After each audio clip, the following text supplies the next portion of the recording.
అంటే నార్మల్‌గానండి నా అనుభవము నేను ఇండియాలో లా చదువుకున్నాను. ఇక్కడ యెస్. గూడా ప్రాక్టీస్ చేస్తాను. లండన్‌లో లా చదువుకున్నాను. అక్కడ ప్రాక్టీస్ చేస్తాను.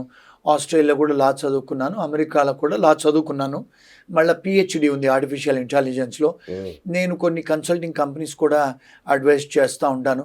మా ఫర్మ్స్ ఏంటంటే ఎవరైతే ఎన్ఆర్ఐస్ ఉంటారో యెస్. వాళ్ళకేదన్నా ఇబ్బందులు కలిగితే అంటే ఇప్పుడు మ్యారేజ్ ప్రాబ్లమ్స్ అయినా, హ్మ్. హ్మ్. లేకపోతే ఎంప్లాయ్‌మెంట్ ప్రాబ్లమ్స్ అయినా, వీసా ప్రాబ్లమ్స్ అయినా, ఏ ప్రాబ్లమ్స్ అయినా వాళ్ళకు మేము సూచనలు, సలహాలు ఇస్తా ఉంటాము. ఓకే. ఎస్పెషల్లీ తెలుగు వాళ్ళు ఫోన్ చేస్తా ఉంటారు మాకు. ఎందుకంటే వాళ్ళకి కంఫర్టబుల్ ఫీల్ అవుతారు తెలుగులో అడిగితే ఎగ్జాక్ట్‌లీ. అని. అవును. మేము అందరిలాగా ఏదో $500 తీసుకొని సూచనలు, సలహాలు ఇవ్వము.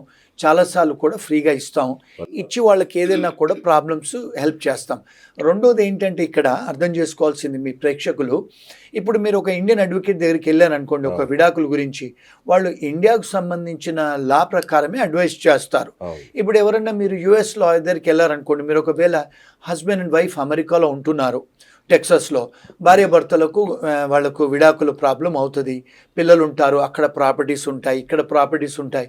ఎవరైనా మీరు టెక్సాస్‌లో అమెరికన్ అటార్నీ దగ్గర పోతే ఆయన అమెరికన్ లా ప్రకారమే చెప్పగలుగుతాడు. మరి ఒకవేళ వీళ్ళకు ఇండియాలో పెళ్లి చేసుకొని హిందూ ధర్మం ప్రకారం అక్కడికొచ్చి విడాకులు తీసుకోవాలనుకుంటే మరి అక్కడొక బిడ్డ పుడుతుంది, ఇక్కడొక ఇండియాలో బిడ్డ పుడుతుంది, ఇక్కడ ప్రాపర్టీస్ ఉంటాయి, అక్కడ ప్రాపర్టీస్ ఉంటాయి. మరి ఏ కోర్ట్‌లోకి వెళ్ళాలి? ఏ న్యాయశాస్త్రం అప్లికబుల్ చేయాలి? ఇవన్నీ కూడా కాంప్లెక్స్ ఇష్యూస్ అండి. చాలా. ఇవన్నీ కూడా మేము అడ్వైస్ చేస్తాం. ఎందుకంటే నాకున్న 4, 5 దేశాల్లో లా చదువుకున్నాను గనుక అడ్వైస్ చేసి హ్యాండిల్ చేయగలుగుతాం. అంటే ఇవన్నీ క్రాస్ కంట్రీ జ్యూరిస్డిక్షనల్ ఇష్యూస్ అంటారండి. అలాగే ఇంగ్లండ్‌లో కూడా మా ప్రాక్టీస్ ఉంది. అక్కడి నుంచి క్లయింట్స్ కూడా మేము సలహాలు ఇస్తాం, సూచనలు ఇస్తాం. ఎందుకంటే నేను ఆస్ట్రేలియాలో కూడా లా చదువుకున్నాను గనుక అక్కడ కూడా అక్కడి నుంచి కాల్ చేసిన వాళ్ళకి కూడా సూచనలు, సలహాలు ఇస్తాం. Wonderful sir. అంటే ప్రేక్షకులకి చాలా ఉపయోగపడే ఇన్ఫర్మేషన్. ఎందుకంటే ఇలాంటి ఇష్యూస్‌తో ఉన్నవాళ్ళు మిమ్మల్ని కాంటాక్ట్ చేయడానికి ఛాన్స్ ఉంటుంది సార్. అవునండి. Thank you. అండ్ ఇంకొకటి సార్, రివర్స్ బ్రెయిన్ డ్రైన్. అంటే అమెరికా వాళ్ళు తెలివితక్కువగా చేశారేమో ఇది అనిపిస్తది నాకు. ఎందుకంటే ఇప్పుడు అక్కడ మీరు అట్లా ఇంపోజ్ చేసి ఎవరిని రానీయకుండా చేస్తే మళ్ళా వాళ్ళు వర్క్ అంతా ఇండియాకే పంపిస్తారుగా. ఇది ఇట్లా ఇట్లా అవ్వదా అది? అవుతుంది. ఇప్పుడు ఆల్రెడీ చాలామంది వెనక్కొచ్చేస్తున్నారు. ఇప్పుడు ముందు ముందు ఎవరైనా అక్కడ డిగ్రీలు, మాస్టర్స్ చేసిన వాళ్ళు గూడా మనకక్కడ ఫ్యూచర్ లేదని చెప్పి గ్రీన్ కార్డ్స్ ఇప్పటికే 20, 25 ఏళ్ళు పెండింగ్ ఉంది. ఇంకా డిలే అవుతది. రెండోదేందంటే ఇలాంటి పాలిసీస్ వచ్చినప్పుడు కంపెనీస్ కూడా హైర్ చేయడానికి ఉండదు. ఎందుకంటే వాళ్ళ దగ్గర అంత ధనం ఉండదు, డబ్బుండదు. రెండోది. మూడోదేంటంటే ఇప్పుడేంటంటే ఎప్పుడు కూడా మీరు చూడలేదు మీ మీ వ్యూవర్స్‌కి ఏంటంటే ఇదొక న్యూసు. చైనా వాళ్ళిప్పుడు ఆర్టిఫిషియల్ ఇంటెలిజెన్స్ మీద కొన్ని వేల కోట్లు ఇన్వెస్ట్ చేస్తున్నారు. యాహ్! అమెరికాలో ఉన్న కంపెనీస్‌ని కూడా కొంటున్నారు చైనీసు. అబ్బా! ఇప్పుడు ఎప్పుడు కూడా చైనీసు ఇండియన్ హైటెక్ ప్రొఫెషనల్స్‌కు వర్క్ పర్మిట్స్ ఇచ్చిన దాఖలాలు లేవు ఇప్పుడు. లేవు. చైనా వాళ్ళు ఇప్పుడు మన ఇండియన్స్‌ని ఇన్వైట్ చేస్తున్నారు. జాపనీస్ ఇన్వైట్ చేస్తున్నారు. వావ్! వావ్! జర్మనీ వాళ్ళు ఇన్వైట్ చేస్తున్నారు. మన యంగ్ ఇండియన్ ప్రొఫెషనల్స్‌ని వాళ్ళు వర్క్ పర్మిట్ చేసి పిలుస్తున్నారు వాళ్ళు. ఓహ్! అంటే చాలామంది ఇప్పుడు ఔట్ సైడ్ అమెరికా ఆలోచిస్తున్నారు ఇప్పుడు. So that is going to be a reverse brain drain. డెఫినిట్‌గా జనాలు బయటి కంట్రీస్‌కి ఆలోచిస్తున్నారు ఇప్పుడు. అంతే కదా సార్. అట్లాగే సార్ ఇప్పుడు ఓపీటీ మీద ఉన్న విద్యార్థులు గానీ, స్టూడెంట్స్ కానీ, ఈ కుటుంబ సభ్యులు హెచ్4 మీద ఉన్న కుటుంబ సభ్యులు గానీ, వీళ్ళ పరిస్థితి ఏంటి సార్? వాళ్ళకి ఇబ్బంది కాదా? ఎందుకంటే ఆటోమేటిక్‌గా ఉద్యోగాలు తగ్గిపోతున్నాయి. ఆటోమేటిక్‌గా అవకాశాలు తగ్గిపోతున్నాయి. వీళ్ళ పరిస్థితి ఏంటి? చాలా ఘోరమైన పరిస్థితి అండి. ఇప్పుడు కదా! ఏంటంటే ఇంతకుముందు ఉద్యోగాలు పోయిన తర్వాత 60 డేస్‌లో ఇంకొక ఎంప్లాయర్‌ని ఎతుక్కోవాలి. ఇప్పుడు ఏం చేస్తున్నారు ఇమిగ్రేషన్ వాళ్ళు 60 రోజులు ఎవరికైతే ఉద్యోగం లేదని వాళ్ళకి తెలిస్తే వాళ్ళకు నోటీసులు పంపిస్తున్నారు. నోటీస్ టు అపియర్ అని. అబ్బా! అంటే వాళ్ళను రిమూవల్, డిపోటేషన్ చేయడానికి వాళ్ళు నోటీసులు వస్తున్నాయి. అంటే ఇప్పుడు భయంకరమైన టైం ఇది. అంటే ఒకవేళ భర్తలకు నోటీసులు వస్తే భార్య పిల్లల్ని కూడా డిపోటేషన్ చేస్తారు. అబ్బా! సో ఈ మధ్య కాలంలో మా ఆఫీస్‌కు చాలా కాల్స్ వస్తున్నాయి అలాంటివి. సో అందుకని జాగ్రత్తగా ఉండాలి. ఎవరికైతే ఉద్యోగం పోద్దో, ఎవరైతే ఎంప్లాయర్‌లు రివోక్ చేస్తారో వీసాలు జాగ్రత్తగా ఉండి అక్కడ ఉండి అరెస్ట్ అయ్యి డిపోటేషన్‌కు మీరు గురి కావద్దండి. మీరు అలాంటి ఏమైనా 60 డేస్‌లో మీకు ఒకవేళ ఎంప్లాయర్ దొరకకపోతే మీ భార్య పిల్లలు తీసుకొని వెనక్కి రావటమే బెటరు. అంతే. అది నా సజెషన్ అండి. ఇది లీగల్ అడ్వైస్ కాదు. కరెక్ట్. అంటే ఏదైనా ఉంటే అక్కడ లోకల్ లాయర్స్‌ని తెలుసుకొని సంప్రదించండి. But you have to be careful నా. ఇంత జరుగుతుంటే ఈ తానాలు, నాటాలు, ఆటాలు ఏం చేస్తున్నాయి సార్? వీళ్ళేం చేయలేరా?